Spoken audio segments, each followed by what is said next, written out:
Stop whining. The world doesn't owe you anything. Some people wake up every morning like the universe is supposed to send them an apology letter for everything that went wrong. The coffee got cold. My life is cursed. The boss was rude. Karma hates me. Someone cuts you off in traffic. The universe is targeting me. Listen, here's the secret the Stoics would laugh about while everyone else melts down. The world doesn't care about you. And guess what? That's not depressing. That's liberating. Because the moment you stop expecting life to be fair, you stop being emotionally blackmailed by reality.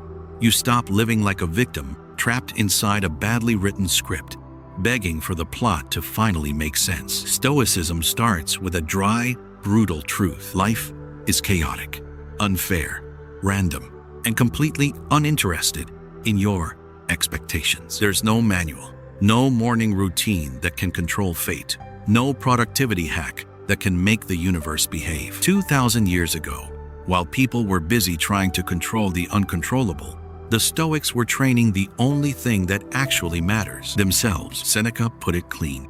It's not because things are difficult that we don't dare. Things are difficult because we don't dare. Modern translation? Stop acting like the world is the problem.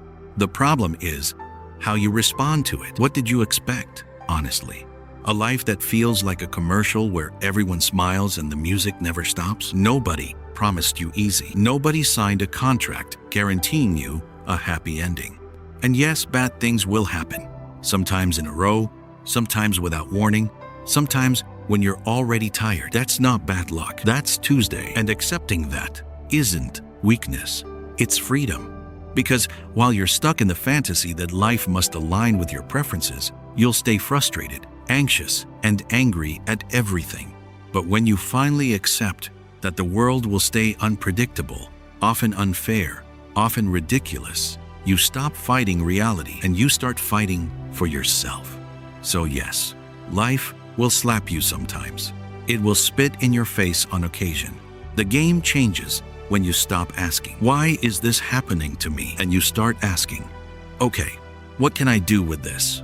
Now, that's Stoicism in one sentence. No one is coming to save you. And that's excellent news because it means your life is yours to build, not theirs to validate. Now let's talk about the second principle, the one that ends 90% of human suffering if you actually practice it. The difference between what's in your control and what isn't. You don't control traffic. You don't control the weather. You don't control other people's moods, opinions, or childhood trauma.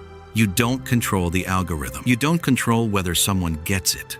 You don't control whether they leave, ghost, criticize, or disappoint you. And yet most people spend their lives doing exactly that, trying to control what cannot be controlled.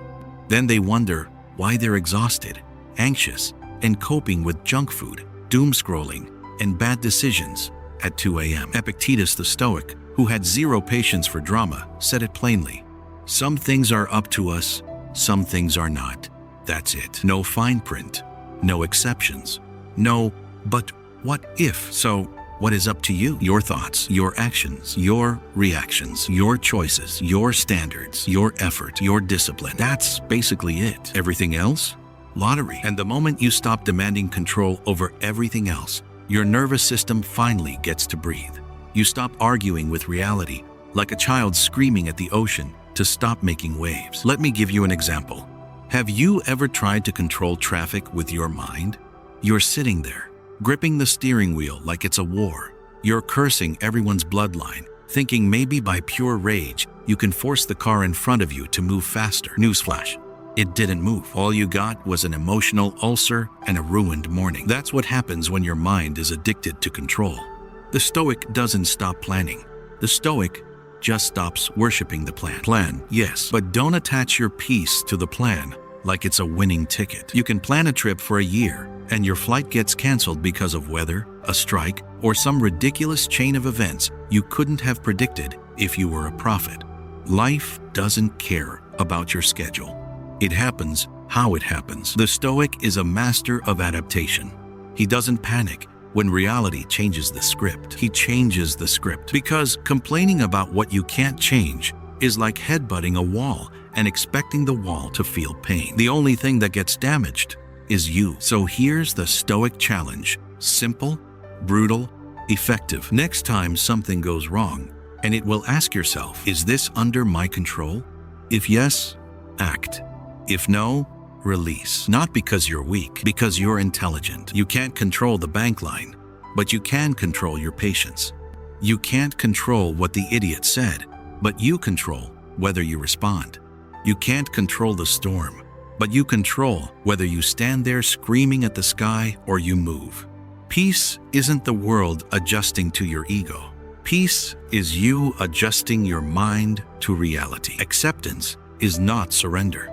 Acceptance is strategy. Now let's talk about something else people confuse. Problems versus drama. Some people don't live life. They perform it. Every day is a new episode of a show called Life is Ruining Me, starring them, their inflated emotions, and a soundtrack of self-pity. And look, real suffering exists. Losing someone, illness, betrayal, financial collapse. That's real. But a delayed Wi-Fi connection is not a tragedy.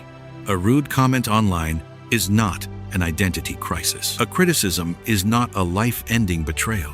The Stoics hated exaggerated victimhood for one reason. It steals your power. Because the moment you turn every discomfort into a catastrophe, you become fragile. You become manipulable.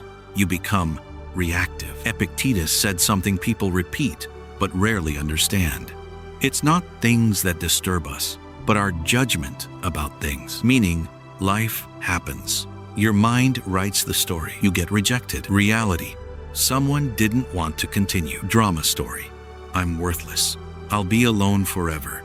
This proves I'm unlovable. Calm down. Sometimes the person just wasn't interested. It hurts. It's uncomfortable. But it's not the end of the world. It's Tuesday again. Stoicism teaches you to cut emotional noise and go straight to the point. Is this a problem or just discomfort? Because there's a huge difference between suffering and insisting on suffering. The first is human. The second is a choice. Being stoic doesn't mean you don't feel. It means you feel responsibly. It means you don't let a small frustration become a tsunami that destroys your day. Your boss gives you harsh feedback. Default reaction: he hates me. I'm doomed. I'm a failure. Stoic reaction: okay, that stung. What can I learn? Is there something I can improve? If not, can I let it go? That's the difference between an adult mind and a dramatic mind. Here's another filter the Stoics would use. Will this matter in 5 days? 5 weeks? 5 years? If the answer is no, why are you turning it into the main plot of your existence? Life is already heavy. It doesn't need your help to make it heavier.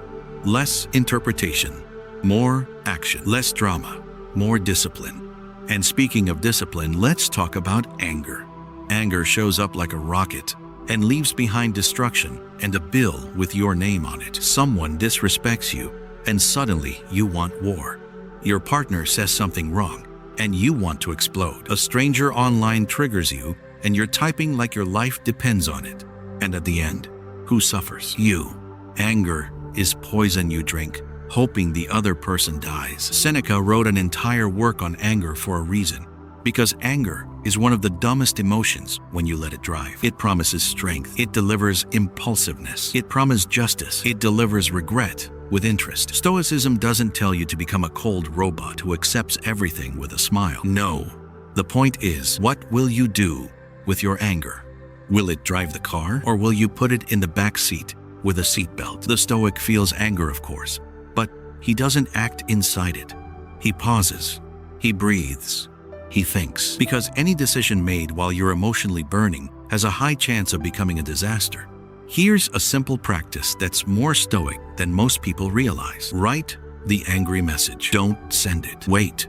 Reread it. Then decide like an adult. Self-control is not repression. Self-control is power. And now, the truth most people avoid. You will die. You, me, everyone. No amount of green juice, meditation apps, or gratitude captions changes that. For most people, death is a taboo. The moment they think about it, panic rises. So they distract themselves. They scroll, they numb, they pretend it's not real.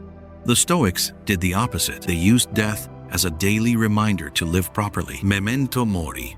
Remember, you will die. Not to become depressed.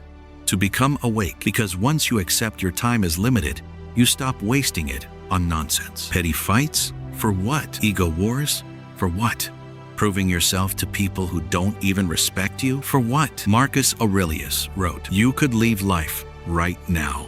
Let that determine what you do and say and think." Meaning, if today was your last day, would you act the same way?